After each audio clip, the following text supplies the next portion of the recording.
Welcome to COVIDrecovery.ie. As you know, this series of programs looks at how this country is coping with the pandemic sweeping across the nation. But is it right, we ask? This program attempts to provide some of those answers. We have the doctor, sacked because he held views contrary to the common view. And we also have the chief executive of Dublin, the capital city, the greatest contributor to the nation's economy. How is it surviving? All that to come. As we struggle to combat this pandemic and we face the enormous problems in our economy, the issue really is, for most of us, is what is it? Because we don't understand the medical terms used, we don't know the scientific basis for some of the decisions. All we know is that it's a disaster for Ireland. Well, somebody who's been quite trenchant on the matter is my next guest. It's Dr. Martin Feeley. He was clinical director of the Midland General Hospitals, hospitals that catered for 800,000 people a year. Dr. Feeley, welcome to the programme. Thank you, George. Great to be here. Tell me about this, because I don't understand that. All I know is we're shut down. Well, if I can go back to, without delaying too long, I have to go back to the beginning, George, to February, March, when we were hit with images from Italy and stories from China, and we were terrorised and frightened. And basically we thought we were looking at a recurrence of the 1917-18 influenza pandemic. Now, this Spanish flu killed 50 million people worldwide.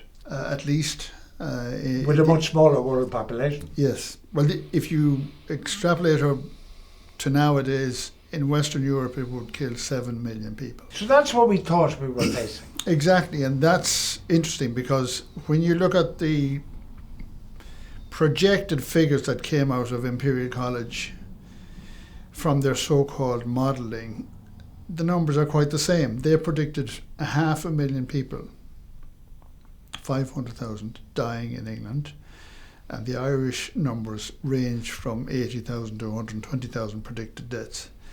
And that would be quite similar to what would have happened with the Spanish flu. Okay, so if we were facing that, and I think that's what people thought we were facing, it needed serious measures to try and deal with it, and that's what was put in place. The measures that were put in place were aimed at dealing a pandemic of that magnitude. And it was quite justified, I think. From the medical side, it allowed us to deploy the resources that we had to deal with anybody who needed care, and we weren't overrun. And to their great credit, the hospitals and community did a fantastic job. But then after the peak was over, the strategy didn't change, even though the story changed dramatically.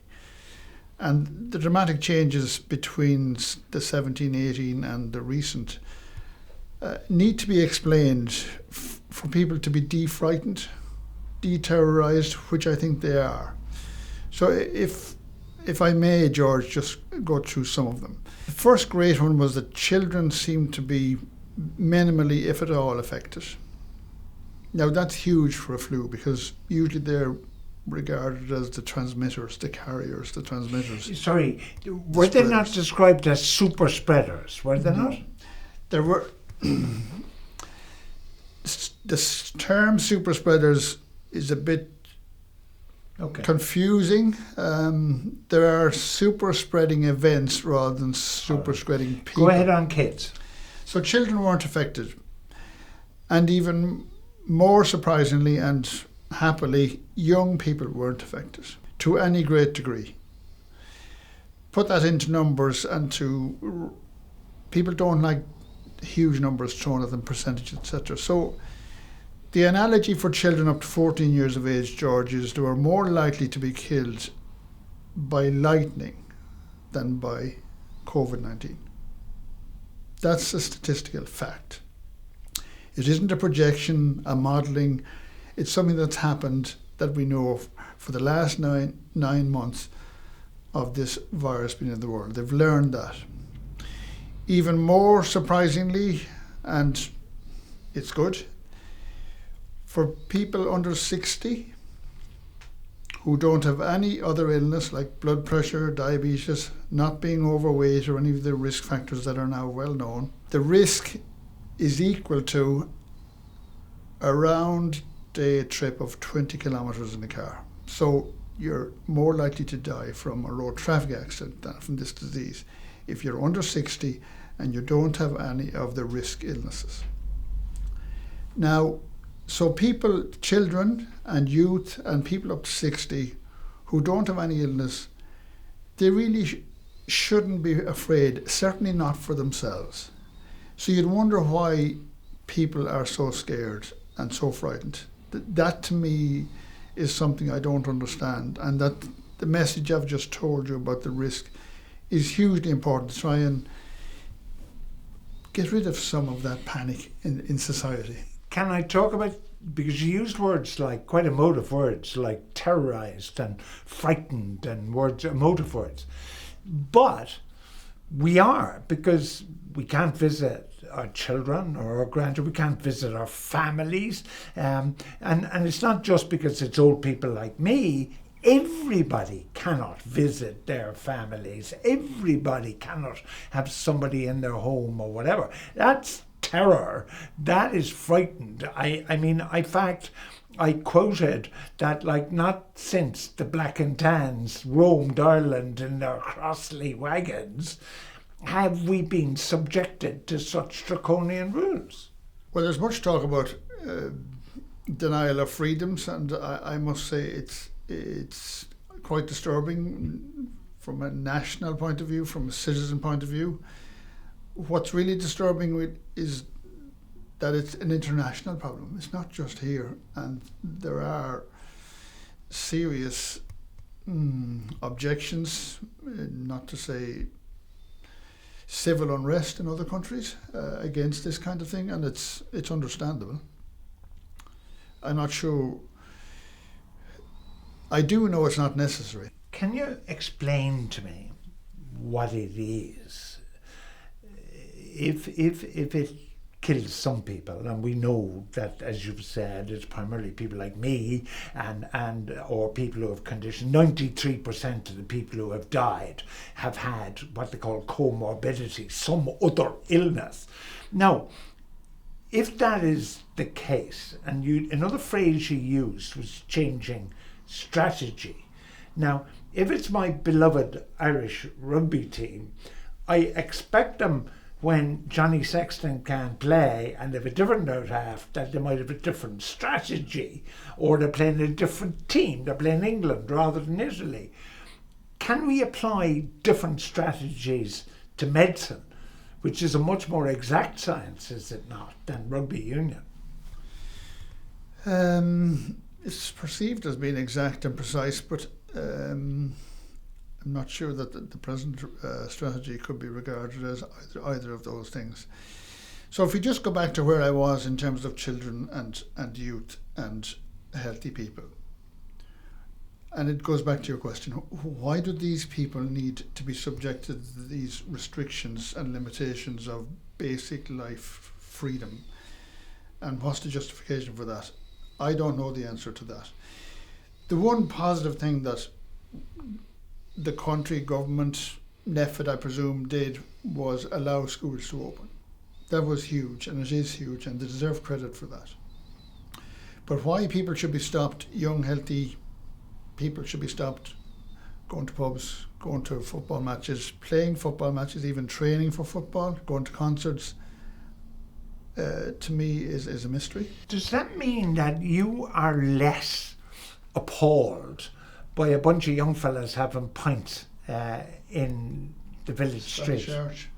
The Spanish Church. Absolutely. In Galway. Absolutely. Yeah. But To me, I regard that as a silent, a bit of a rebellion, not quite a rebellion, but civil unrest, and a demonstration of their resistance to the measures.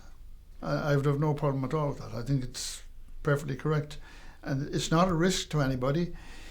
And further to that, George, I think as a manifestation of the fear and terror that is out there, politicians and civil leaders, believe it or not, asked and demanded that the army come in to quell that.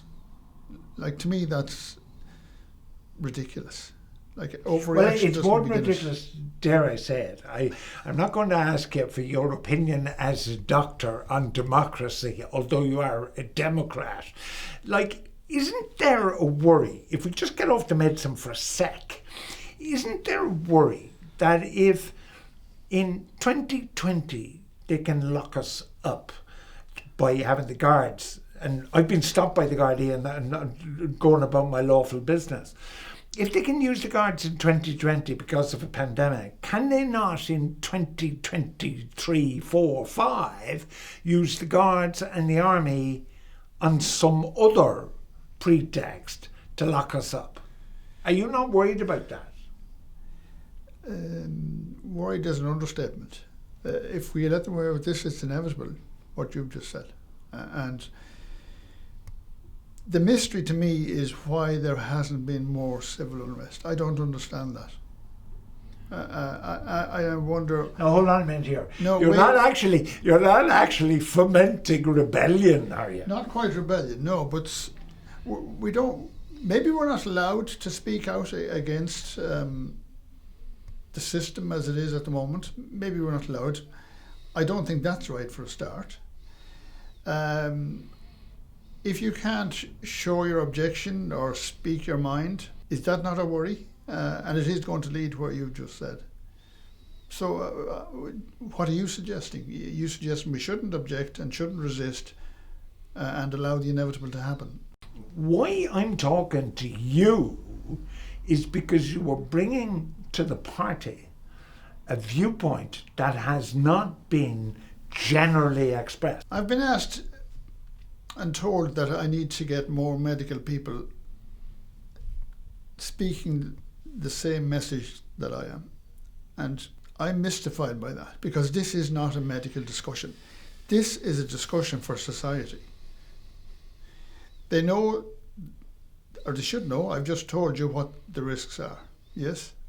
Yeah. And they should decide. Sorry, can we restate the risks?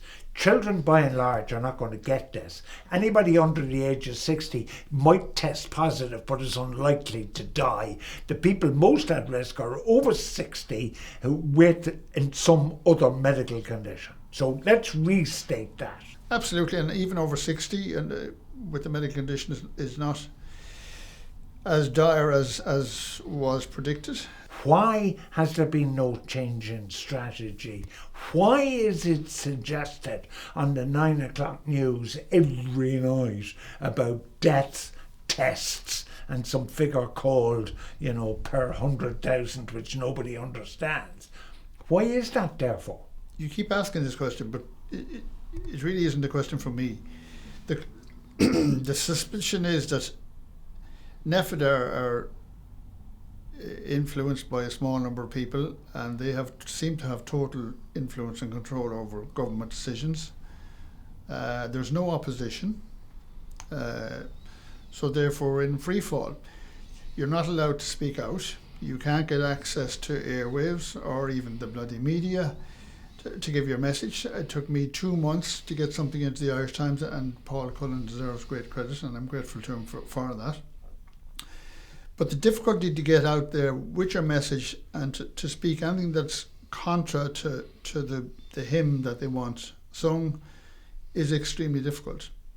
And it goes back to what I said a few minutes ago. You seem to object to me recommending that people show their feelings or their attitudes to the present lockdown scenario. I believe that, unfortunately, the vaccine promise has been used by everybody from WHO right down through our own system to bring people under control, to accept lockdown on the basis that Santa Claus is coming and that the vaccination is the magic bullet, and once it's here, everybody will be saved from But this that's true. disease. That's which bit is true, George? No, but the bit of believing, because I'm being told at every turn, I'm told that the magic bullet is on its way. Okay, well, the next piece of your education, I'm afraid, is going to be quite painful because that's not true. And I think the fact that there are 3 vaccines out there that are showing promise is absolutely wonderful. Nobody could argue with that. Absolutely nobody. It's absolutely wonderful. But this idea that any vaccine is 100% safe, 100% effective, is beyond Santa Claus. It's delusional beyond belief. The best a vaccine can do for you, if you have 75% effectiveness and 75% takers, 1 in 2 people will be helped. Now, George, let me explain 1 in 2 people being helped. 1 of 2 people will get the disease less severely than they would have got it if they didn't have the vaccine. The other person will not be helped at all.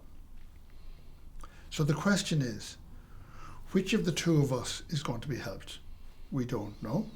The person who has the reduced severity of disease, are they capable of transmitting it even though they've had a vaccine? We don't know. Possibly yes. So the bottom line and end result of all that discussion, George, is, as indeed said by the lead of the WHO recently, unfortunately we still have to carry on with the same measures because we don't know who's protected and to what degree they're protected, and we don't know they won't transmit it again and further. Earlier on you talked about why are people not allowed to speak out? And why do people not speak out? It's a mystery to you that more doctors aren't speaking out. But if I have a job with a hospital as a consultant or whatever, if I have any kind of job, even as a journalist, as a broadcaster or whatever, and I speak out against the common story, then I face getting sacked. So why would I speak out? It's going to be a pretty brave person, and the reality is you were sacked for speaking out. Why would you speak out? And that's the why there are no questions, and it is why we've done this. And I just wish, and we will, have another session on covidrecovery.ie.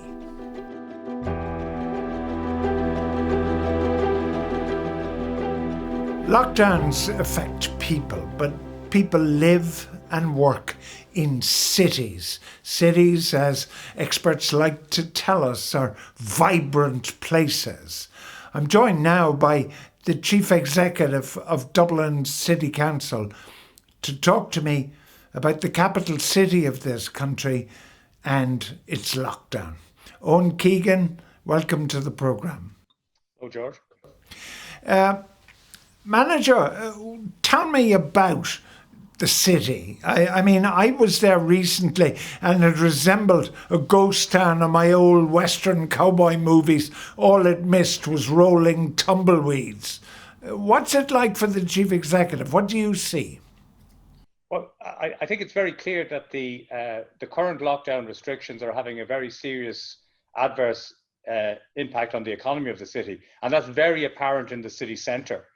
So, and I think there is some evidence that cities are, I suppose, having a disproportionate impact on cities, big cities, and in our case, it's very apparent in the city centre. So, apart from the kind of restrictions on the businesses, I mean, we things like retail, tourism, hospitality, arts, culture, transport, they're all major components of the Dublin economy. But in addition to that, and something that doesn't affect places outside Dublin to the same extent, is that the city council or the city centre depends on access by public transport. So public transport plays a huge role in people who want to access the city. And as you know, as part of the COVID-19 restrictions, there are major restrictions on public transport, and people are being told effectively not to use it unless they're making essential trips or they're essential workers.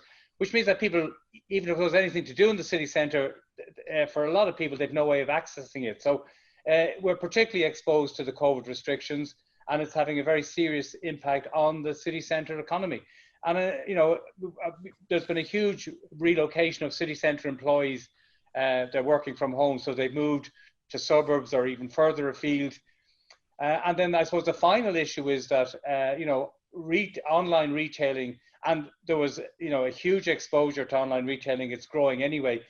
But now, it's growing much faster rate. And that's having a huge impact on, physical retailing. And I suppose the risk is that when normal retail opens up again, that people who have been, I suppose, forced online won't come back. And that has a serious challenge for the city that we'd be very concerned about. But I talked about Dublin being a ghost town. You've talked about similarly in using different language. But the Chief Medical Officer, Dr. Holohan, has said the car parks are full and that there is increasing amounts of traffic on the road. Which is it? Well, I don't agree with the Chief Medical Officer. A lot of the car parks, for example, the Brown Thomas car park is actually closed completely. We operate, we own, and we've an independent operator. We own 3 car parks, and they're doing very little business. So much so that we've given over spaces to emergency workers in the health sector because there's nobody using them. So I don't know. Some office space. There are a lot more offices are open than would have been in the initial lockdown. And I suppose in our case, our own car park, we'd have maybe 20% of our office staff coming in, and we have allowed them come in by car. For a lot of them, they can't get public transport. So our own office car park might be operating at 50% capacity because a lot more people are using it than would normally have used it. But I don't believe there's evidence that there's high occupancy of car parks around the city. But one of the things that has also come about because of this lockdown is that the city, the point you make, the city may not come back. Is it possible that the capital of this country might be an utterly different place because people aren't working in it and coming to work every day? The people aren't shopping in it. Is that a realistic view of the future? Well, I think we have to have concerns. There are positive aspects of an increased take-up of remote motoring, and particularly things like, there is virtually or very little actual traffic congestion, and that we have to welcome that. There are all kinds of negatives associated with traffic congestion. Some reduction in actual people accessing the city for work is probably a good thing, and that can be sustained. I suspect that will be sustained. But if you're talking about wholesale relocation of employees, I think that could have serious long-term impacts. If you go down to the Docklands, it's like a ghost town, as you said. And we have to be clear that there's a whole lot of small business, particularly small business that depend on office workers, particularly coffee shops, small restaurants, etc., retail outlets. They depend on those offices being occupied. So if there was to be a long-term significant move to remote working, it will have serious consequences for the functioning of the city, particularly the city centre. I think we do have to be concerned about that. And similarly, the retail activity is part of the vibrancy of the city centre. And if the trend, there was already a significant trend towards online retailing. If that were to be, it has been accelerated dramatically over the last 6 months. And if that were to continue, there are whole areas of the city that, for their vitality, for their animation, rely on retail activity. If there's nobody coming into those shops, we're going to face serious problems. Now, Eoin Keegan, you're the Chief Executive of Dublin City Council, but presumably your boss is the Minister for Local Government, Darragh O'Brien. So government, many people over the series of this programme have talked about the lack of government involvement and that everything is being led by the medical cohort. Where is the relationship between Dublin, the capital, the chief executive and government? Well, first of all, I don't work for the minister. I work for the elected council, the political council. And, I suppose, look, to be honest, at no stage have anybody, I suppose, consulted with us. I can understand why the immediate response would have been dictated by medical expert.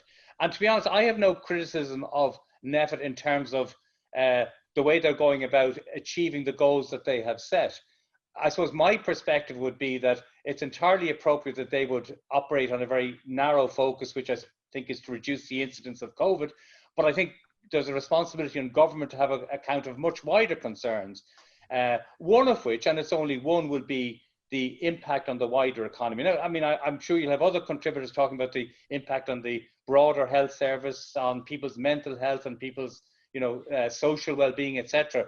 I suppose the concern I have, and it's a very narrow one, is on the impact on the economy of Dublin. It's being, to some extent, camouflaged by an extraordinary degree, and I'd say very welcome, government intervention in supporting incomes and supporting businesses.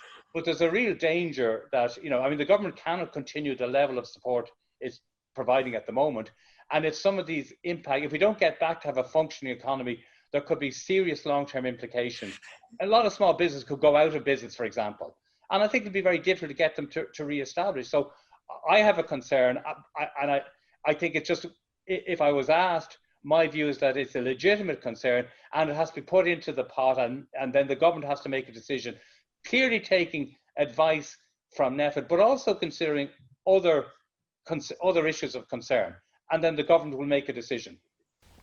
But I'm sorry for giving you a boss that you don't have in the shape of the Minister for Local Government. But if we take government and then we are talking about the capital city. Over the last number of years, the criticism has always been that Dublin represents an extraordinary slice of the national economy, a huge slice of the number of people who live on these islands, all those kind of things. So it is huge. And decisions that affect Dublin, surely, with no disrespect, are much more important than Ennistimon in County Clare or Borris and Ossory or Gorey County Wexford or whatever. I mean, you represent the single most important economic, geographic area in the land.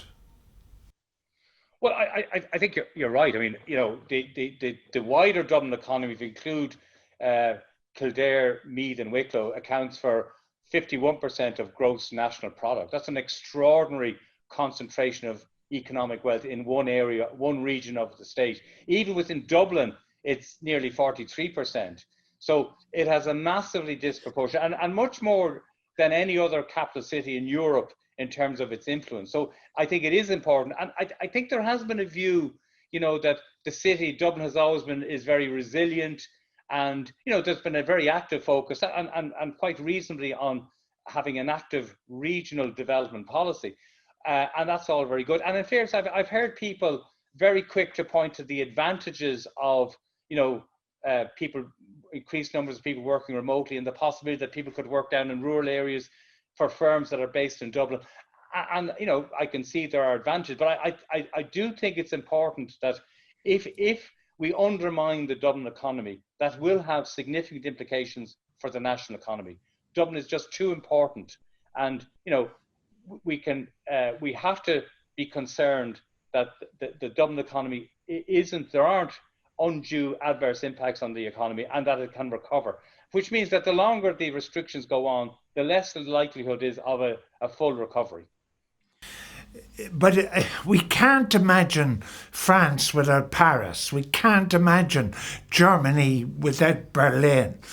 But Dublin, in its economic size, you've already alluded to it, taking Kildare and the other surrounding counties, you said it accounted for 53% of the economic activity of the country. You talked about Dublin itself accounting for 41% of the total economy. Without sort of gilding the lily in any way, one must look at Dublin. It's my final question to you. Surely we must, over the last 9 months, have looked at Dublin differently from any other part of the country. Well, I don't know. I wasn't a privy to any of the decisions. My own view, for what it's worth, is that I think during the initial lockdown, it was very clear why, and very appropriate, that pure, I suppose, narrowly focused medical considerations or health, COVID-related health, would have dominated the decision making. I have a view at this stage that we need to take it's entirely valid to take a range of wider perspectives, and one of which I'm articulating today is the need to get the Dublin economy back functioning as quickly as possible. And that means opening the greatest number of businesses as soon as possible. Now, I fully accept that some businesses may not be able to reopen, but there are a lot of businesses that I can see no reason why they can't reopen. It may be they'll have to operate with certain restrictions, but I think that the risk that small businesses, if they go out of business, it's not that easy to get them back functioning again. Eoin Keegan, Chief Executive of Dublin City Council, if you weren't privy to decisions made in the last 9 months, it is my personal opinion that you should absolutely be privy to decisions made in the next 9 months. Thank you so much for giving me your time here on covidrecovery.ie. Thank you, George. Thank you for being with us for what we hope has informed your opinion on this crucial issue for the country and its citizens. Our plan is to continue to bring the best information and research from guests that are leaders in their respective fields. You can keep up to date with everything we do and all our activities on covidrecovery.ie. Thank you.